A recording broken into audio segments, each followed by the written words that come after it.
Sylvanas vs Mal'Ganis, Banshee Queen vs Dreadlord. Hey there, fellow lore enthusiasts. Crescent Moon, welcome back to another deep dive into the Warcraft universe. Today, we're setting up an epic showdown that's been on the minds of many seasoned players and lore masters alike. Sylvanas Windrunner, the Banshee Queen, versus Mal'Ganis, the cunning Dreadlord. Pretty chilling, right? So, who would actually come out on top if these two titans clashed? Grab your mana potions and settle in, because we're about to dissect this battle from every angle. So, let's set the stage. Both Sylvanas and Mal'Ganis have been instrumental in shaping the fate of Azeroth. Their histories are intertwined with some of the most pivotal events in Warcraft lore. We're talking Undead Scourge, Burning Legion, manipulations, betrayals, the whole enchilada. In this video, we'll delve into their backgrounds, dissect their abilities, and speculate on how a confrontation might unfold. Spoiler alert. It's gonna get intense. Sylvanas Windrunner, the Banshee Queen. Let's kick things off with Sylvanas. Born into the prestigious Windrunner family, Sylvanas was a high elf hailing from the majestic forests of Quel'Thalas. She wasn't just any elf, though. She became the Ranger General of Silvermoon at a remarkably young age. Talk about overachieving. Bullseye as Ranger General, she was responsible for the defense of her homeland against numerous threats, including trolls and orcs. Her tactical acumen and unmatched archery skills were legendary among her peers. But then came the dark times. When Arthas Menethil, corrupted by Frostmourne, led the Scourge invasion into Quel'Thalas, Sylvanas stood as the last line of defense. Despite her valiant efforts, Arthas ultimately overpowered her. And here's where it gets brutal. Rather than granting her an honorable death, he ripped out her soul, turning her into a banshee. Imagine the sheer torment of being forced to serve the very force that destroyed everything you held dear. This wasn't just a physical transformation but a psychological hell. She was trapped, voiceless, compelled to commit atrocities against her own people. But if you know Sylvanas, you know she doesn't stay down for long. When the Lich King's grip weakened during Illidan's assault on Icecrown, she regained her free will. Seizing the moment, she rallied other free-willed undead and formed the Forsaken. She didn't stop there. Through cunning, alliances, and a fair share of backstabbing, she ascended to become the warchief of the Horde. Not bad for someone who started as a banshee enslaved to the Lich King, huh? Now, let's talk stats. Sylvanas is an expert marksman with centuries of combat experience. Her archery skills are so honed that she can shoot multiple arrows at once with deadly precision. But it's her banshee powers that really spice things up. She can shift into her banshee form, granting her abilities like possession, invisibility, and wailing arrow. On top of that, she's got a strategic mind that's orchestrated events like the Wrathgate and the burning of Teldrassil. Let's not forget her achievements: manipulating the Valkyr, playing 4D chess with death itself, and impacting world events. Mal'Ganis, the Dreadlord. Switching gears, let's chat about Mal'Ganis. He's a Dreadlord, or Nathrazim if you want to get technical, demonic beings from the twisting nether, serving the Burning Legion. Mal'Ganis's primary role was to spread the plague of undeath across Lordaeron, acting as a puppet master behind the scenes. His most notorious act? Corrupting Prince Arthas Menethil. By orchestrating the plague in Stratholme, he set the stage for Arthas's descent into darkness. Think about it.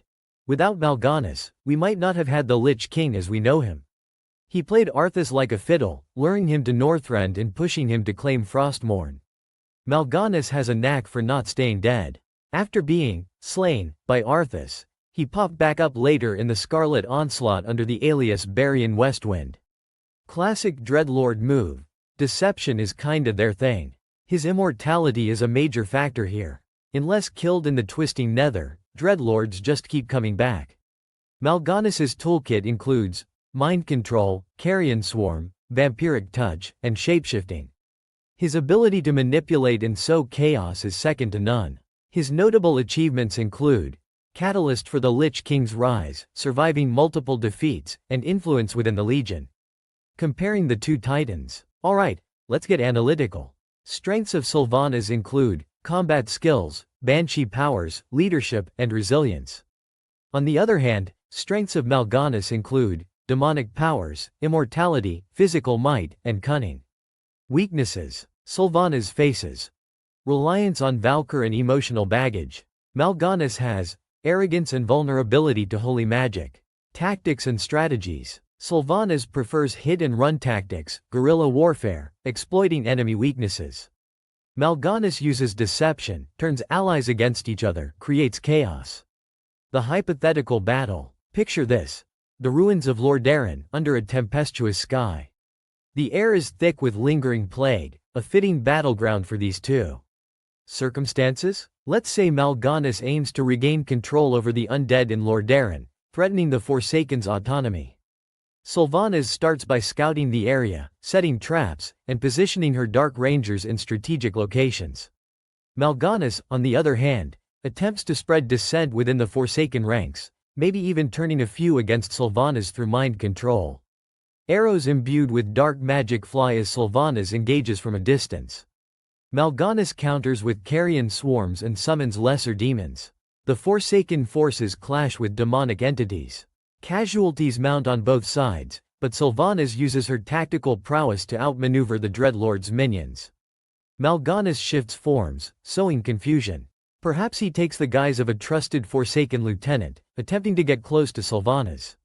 But Sylvanas isn't easily fooled.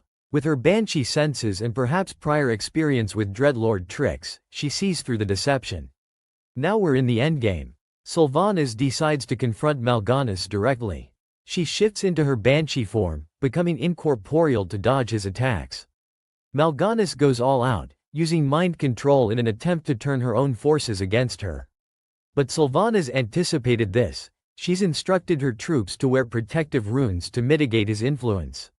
Here's where the numbers come in. Dreadlords require a specific set of conditions to be permanently killed. Sylvanas, being the strategist, might have arranged for a group of spellcasters to open a temporary rift to the twisting nether. As Mal'Ganis falters from the wailing arrow, she lures him toward the rift. With a final push and perhaps a well-timed explosive, goblin engineering for the win, Mal'Ganis is sent hurtling into the nether, ensuring he won't be coming back anytime soon. So, there you have it, a battle of wits, power, and sheer will. Sylvanas leveraged her strengths and prepared for Mal'Ganis's tricks, turning the tide in her favor. Of course, this is just one possible scenario. If Mal'Ganis had managed to fully corrupt her forces, or if Sylvanas hadn't anticipated his shapeshifting, things could have gone very differently. But hey, that's just my take. What do you all think? Would Mal'Ganis's immortality and demonic powers give him the edge? Or does Sylvanas's tactical genius and banshee abilities secure her victory? Drop your theories in the comments below. Let's get a discussion going. Fire. At the end of the day, both characters are powerhouses with rich histories that have significantly impacted Azeroth.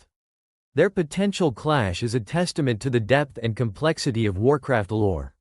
If you enjoyed this deep dive and want to see more hypothetical battles or lore explorations, be sure to smash that like button, subscribe, and ring the notification bell so you don't miss any updates. Fan theories and speculations. Some fans speculate that Mal'Ganis is still pulling strings behind the scenes, possibly involved with the Dreadlord infiltration hinted in recent expansions. On the flip side, Sylvanas's fate post-Shadowlands opens up new possibilities. Lore accuracy versus gameplay mechanics. It's worth noting that in-game mechanics don't always reflect lore power levels. For instance, in Warcraft 3, Mal'Ganis was a raid boss, but narratively, he's a master manipulator rather than a frontline fighter. Similarly, Sylvanas's in-game abilities are just the tip of the iceberg compared to her lore capabilities. Creating this video was a blast.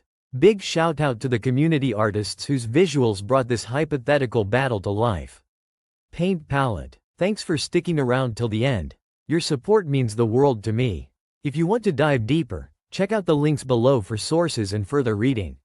Special thanks to our sponsors, without whom this content wouldn't be possible.